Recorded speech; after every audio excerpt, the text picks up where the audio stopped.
How to enable or disable the function key on your keyboard.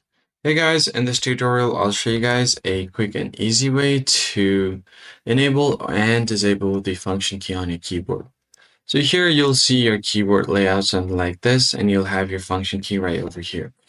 So in order to perform any actions that you have up top, right up top your numbers keypad, you'll have your function keys F1 up to F12 right up here on your keyboard. In order to access them, you might have locked the function key, so you're not able to access them.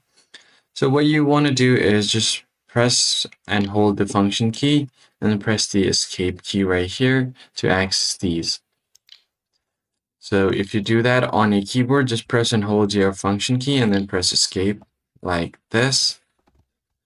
You're able to use these functions. So for example, if I just press and hold on it, it will lock my function key at the first time. And if I press again, I'm able to use the function key.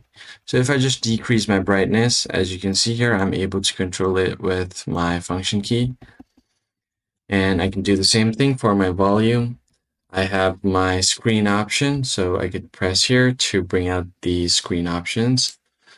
But if I just lock my function key, if I press function plus escape and lock this, and if I press it however times I want, it won't work. So in order to unlock that, I'm just going to have to press this again on my keyboard, and then I'm able to use them normally again. That's pretty much it, guys. I hope this tutorial was helpful. I'll catch you guys on the next one.